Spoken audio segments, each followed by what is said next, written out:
नमोऽस्त्वनन्ताय सहस्रमूर्तये सहस्रपादाक्षिशिरोरुबाहवे सहस्रनाम्ने पुरुषाय शाश्वते सहस्रकोटियुगधारिणे नमः। वेदान्तवेद्यतत्त्वाय जगत्त्रितयहेतवे प्रध्वस्ताशेषदोषाय परस्मै ब्रह्मणे नमः। शास्त्र चर्चा इस चैनल से संबद्ध सभी वेदवदगण, सभी जिज्ञासु छात्रवृंद, सहृदय सज्जन वृंद, मनुस्मृति के इस विचार परंपरा में आप सभी का स्वागत है। वर्तमान में हम लोग मनुस्मृति के द्वितीय अध्याय पर विचार कर रहे हैं। आज हम लोग 26 विचार कर रहे हैं। वैदिकै कर्म भी पुण्यैर निषेकादिर द्विजन्मनाम कार्य शरीर संस्कार पावन प्रेत्य चेह। तात्पर्य ये है कि सर्वप्रथम हमें देश का चयन करना चाहिए। देश के पश्चात अपने शरीर का चयन करना चाहिए। तो शरीर का चयन करने का तात्पर्य क्या है? शरीर ऐसा हो जो हमारे जो 16 संस्कार हैं उन 16 संस्कारों से वो संस्कृत हो। तो ये 16 संस्कारों का प्रारंभ कहाँ से होता है? तो इनका प्रारंभ होता है हमारे जन्म के पूर्व की स्थिति से। वो पूर्व की स्थिति क्या है? सर्वप्रथम गर्भाधान संस्कार है। गर्भाधान संस्कार होता है। गर्भाधान संस्कार में जो पति है पत्नी है उन दोनों के संस्कार होते हैं और उसके पश्चात मंत्र विशेष से ही जो है वो गर्भाधान स्त्री करती है। तो इसलिए कहा वैदिकै ही पुण्यै कर्मभिः निषेकादिभिः द्विजन्मनाम शरीर संस्कार कार्य। जैसे हम लोगों ने कहा है कि 4 वर्ण में 3 वर्ण यागिक क्रिया में साक्षात संबद्ध होते हैं और चतुर्थ वर्ण जो है वो सहायक के रूप में संबद्ध होता है। तो जो साक्षात संबद्ध होते हैं उनके संस्कार वैदिक मंत्रों के द्वारा होते हैं और जो सहायक रूप से प्रवृत्त होते हैं उनके संस्कार पौराणिक मंत्रों के माध्यम से संपन्न होते हैं। इसलिए कहा वैदिकै कर्म भी वैदिकै ही पुण्यै ही निषेकादि कर्म भी द्विजन्मनाम संशरीर संस्कार कार्य। द्विजन्मों का अर्थात जो है ब्राह्मण क्षत्रिय वैश्य का वेद के मंत्रों के माध्यम से जो निषेकादि संस्कार, निषेकादि का मतलब होगा गर्भाधान संस्कारों का 3 स्वरूप प्राप्त होता है।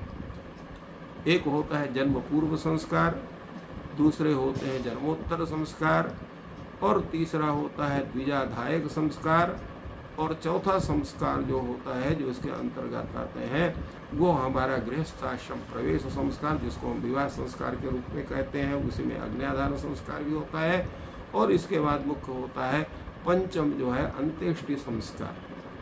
तो इस तरह से जो गर्भाधान आदि संस्कार जो है जिस अर्थात गर्भाधान संस्कार हो गया, इसके बाद पुंसवन संस्कार हो गया, इसके बाद जो है तो सीमंतोन्नयन संस्कार हो गया। तो ये संस्कार जितने हैं ये जो है जन्म पूर्व संस्कार कहे जाते हैं। तो इनके द्वारा जैसे गर्भाधान संस्कार से गर्भ का संस्कार होता है, इसी प्रकार पुंसवन संस्कार से उस स्त्री का संस्कार होता है, उसके गर्भ का संस्कार होता है। सीमंतोन्नयन संस्कार वो भी गर्भ का ही संस्कार है। तो इसलिए ये संस्कार उसके अंतर्गत आते हैं। इसके बाद जन्म लेने के बाद जो है जात कर्म संस्कार हुआ, जात कर्म संस्कार होने के बाद नामकरण संस्कार हुआ, नामकरण के अन्नप्राशन आदि संस्कार हुए, कर्णवेद संस्कार हुए, चौल संस्कार हुआ। तो ये सब संस्कार जो है जन्मोत्तर संस्कार आते हैं। उपनयन संस्कार, वेदारंभ विद्यारंभ संस्कार, इसी तरह समावर्तन संस्कार ये द्विजाधायक संस्कार है या विद्या ग्रहण संस्कार है। इसी प्रकार जो है विवाह संस्कार, अग्न्याधान संस्कार, ये जो है गृहस्थ प्रवेश संस्कार है।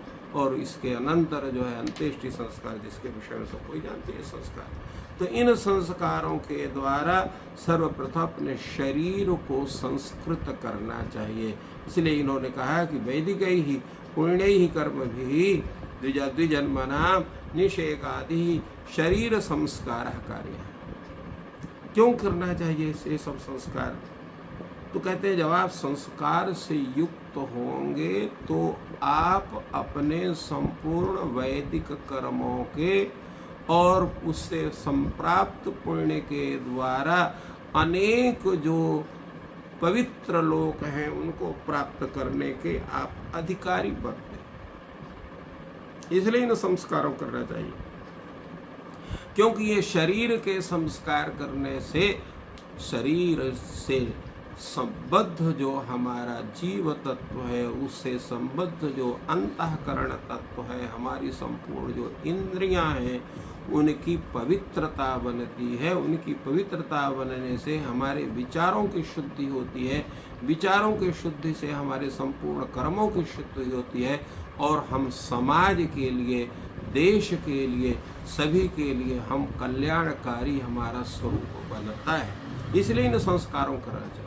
जिनके संस्कार नहीं होते हैं वो यथा कथनचित अगर पुण्य जन्म के उनके कर्म अच्छे हैं तो अच्छे भी हो जाते हैं, अन्यथा वो शरीर वो जो है समाज और देश के लिए वो घातक स्वरूप में रहते हैं। उनका अनेक छद्म वेश भी रहता है, देखने में तो बड़े सज्जन लगते हैं, किंतु उनके कर्म जो है वो अत्यंत भयानक होते हैं। इसलिए कहा शरीर संस्कारः कार्यः क्यों पावनः प्रेत्य चेह। जब आप संस्कृत होंगे तो आपके जो जितने कर्म होंगे सब उचित कर्म होंगे, पवित्र कर्म होंगे, और आप जो है जो अच्छे कर्म है, जो यागादि कर्म है, उनके आप अधिकारी बनेंगे। नहीं अधिकारत्व तो ही नहीं आपको बनाएगा। साथ साथ में जो पुण्य कर्म है, मंगल कर्म है, जिनसे आपका सौभाग्य बनता है, आपका स्वरूप उत्तम बनता है, आप जो है संपूर्ण समाज के लिए, देश के लिए अत्यंत जो है समुचित व्यक्ति विशेष के रूप में आप संप्राप्त होते हैं। इसलिए आपके संस्कार उन वैदिक संस्कारों होना चाहिए। जो हमारे शूद्र वर्ण हमारा है उनका भी संस्कार सभी होना चाहिए, किंतु उनके सभी संस्कार पौराणिक मंत्रों के द्वारा होना चाहिए, जिससे कि उनके विचारों की शुद्धि हो, उनके कार्यों की शुद्धि हो, वो समाज के लिए, देश के लिए, सभी के लिए पूर्ण उपयोगी हो, उनके अंदर भी सात्विकता का संचार हो और अपने कर्म के प्रति पूर्ण स्वाभिमान हो। तो इस आधार पर इन्होंने कहा कि वैदिक कर्म, वैदिक मंत्रों के माध्यम से सभी का संस्कार होना चाहिए, और जो शूद्र है उनका पौराणिक मंत्रों संस्कार होना चाहिए। तभी वो लोग पूर्ण रूप से दिव्य स्वरूप प्राप्त करके, दिव्य चित्तवृत्ति हो करके संपूर्ण समाज के लिए, देश के लिए और पूरे संसार के लिए वो उपयोगी बनते हैं।